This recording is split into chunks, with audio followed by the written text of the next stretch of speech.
তো finally Siddharth মালহোত্রার upcoming movie যোদ্ধা, তো সেই মুভিটা আসতে চলেছে। তো সেই মুভিটা টিজার ড্রপ করা হয়েছে। তো সেই টিজারটা কেমন লাগলো আজকের ভিডিওতে সেটা নিয়েই কথা হবে। তার আগে চ্যানেলে নতুন হলে চ্যানেলটিকে সাবস্ক্রাইব করবেন এবং ভিডিওটা লাইক শেয়ার করবেন। তো সিদ্ধার্থ মালহোত্রার এই যে মুভি যোদ্ধা, তো এই মুভিটা কিন্তু অনেক আগেই আসার কথা ছিল, কিন্তু মুভিটা অনেক কবার পোস্টপন্ড হয় এবং পোস্টপন্ড হতে হতে এই 2024-এ এসে মুভিটা রিলিজ হতে চলেছে 15ই মার্চ। তো এর যে টিজারটা বেশি বড় নয়, 1 মিনিটের টিজার। তো টিজারটা কিন্তু আমার সত্যি কথা বলতে বেশ ভালো লেগেছে এবং টিজারটা আমাকে বেশ ইমপ্রেস করেছে। বিশেষ করে এই মুভিতে যে গল্পটা হতে চলেছে তার কিছু কিছু হিন্ট তো টিজারের মধ্যে দিয়েছে, এবং এই টিজারে সিদ্ধার্থ মালহোত্রার যে অ্যাকশন সিকোয়েন্সগুলো সেইগুলো কিন্তু আমার খুব ভালো লেগেছে, এবং অ্যাকশন সিকোয়েন্সগুলো দেখে বেশ মানে ওয়েল কোরিওগ্রাফ মনে হচ্ছে, এবং মুভিতে যে অ্যাকশনগুলো হতে চলেছে খুব দারুণ লেভেলের অ্যাকশন সিকোয়েন্সগুলো হবে। এবং এটাও শোনা যাচ্ছে যে এই মুভিতে একটা মানে একটা লম্বা সময় ধরে একটা ওয়ান টেক অ্যাকশন সিকোয়েন্স থাকতে চলেছে। তো এখন বর্তমান সময়ে এই ওয়ান টেক অ্যাকশন সিকোয়েন্সটা চলন কিন্তু বেশ আস্তে আস্তে বাড়ছে। সিদ্ধার্থ মালহোত্রার যে সিরিজটা ছিল ইন্ডিয়ান পুলিশ ফোর্স, সেখানেও কিছুটা ওয়ান টেক অ্যাকশন সিকোয়েন্স ছিল, সেটাও কিন্তু বেশ ভালো লেগেছিল। তো দেখাই যাক এখানেও তার ওয়ান টেক অ্যাকশন সিকোয়েন্সটা কেমন হয়। এবং এই মুভির যে গল্পটা টিজার দেখে যেটা বোঝা যাচ্ছে যে সিদ্ধার্থ মালহোত্রা সে একজন কমান্ডো, এবং এই মুভিতে যে প্লেন হাইজ্যাকিং এর যে ব্যাপারটা রয়েছে, তো এখানে যে প্লেনটা হাইজ্যাক হবে এবং সেই প্লেনেই সিদ্ধার্থ মালহোত্রা থাকবে, এবং তারপরে সে কিভাবে সেই হাইজ্যাকারদের কাছ থেকে প্লেনটাকে বাঁচায়, তো সেটার উপরই এই মুভির গল্প।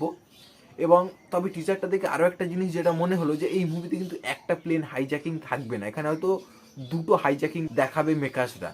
এবং একটা হচ্ছে প্রথমে একটা হাইজ্যাকিং হয়তো থাকবে এবং তারপরে দ্বিতীয় আরেকটি হাইজ্যাকিং থাকবে, এবং প্রথম যে হাইজ্যাকিংটা সেখানে হয়তো সিদ্ধার্থ সে মানে হয়তো কিছু করতে পারবে না, সেখানে হাইজ্যাকারদেরকে সে রুখতে পারবে না, এবং সেখানে হয়তো এই যে দিশা পাটানির যে ক্যারেক্টার যেখানে এয়ার হোস্টেসের রোল প্লে করছে, তো সে হয়তো কোনো কারণে মারা যেতে পারে, এবং হয়তো সিদ্ধার্থ মালহোত্রা এবং দিশা পাটানি এদের মধ্যে একটা হয়তো সম্পর্ক থাকবে এবং দিশা পাটানি মারা যাবে, তারপর হয়তো কোনো একটা ট্রমার মধ্যে থাকবে, কিন্তু তারপরে এই দ্বিতীয় যখন হাইজ্যাকিংটা সেখানে হয়তো সে সাকসেসফুলি হাইজ্যাকারদেরকে হাত থেকে সে হয়তো বাঁচাবে এই প্লেনটাকে, এবং সে সত্যি বাঁচাতে পারে কি না পারে তার উপরই এই মুভিটা হয়তো হবে। এবং এখানে আমরা রাশি খান্নাকেও দেখতে পেয়েছি টিজারে, যাকে আপনারা ফার্জিতে দেখেছেন, তো তাকেও বেশ ভালো লাগছে। এবং রাশি খান্না এখানে একজন এয়ার ট্রাফিক যে কন্ট্রোল হয়, তো সেই ইউনিটেরই একজন মেম্বার, তো তারও এখানে ইম্পর্টেন্স থাকতে চলেছে। তো দেখাই যাক মুভিটা কেমন কি হয়। এবং মুভিটা যেহেতু শেরশাহ যে মেকার্স তারাই এই মুভিটা বানাচ্ছে, তো মুভিটা থেকে আশা রয়েছে ভালো একটা কিছু হবে।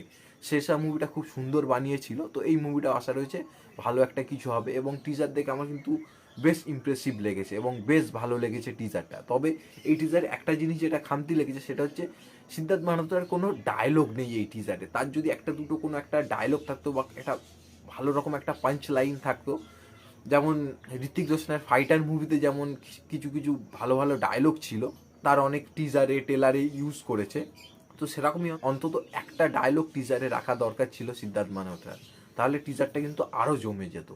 তো ওভারঅল সিদ্ধার্থ মালহোত্রার এই যে যোদ্ধা মুভিটা, আমার কিন্তু এর টিজারটা কিন্তু বেশ ভালো লেগেছে।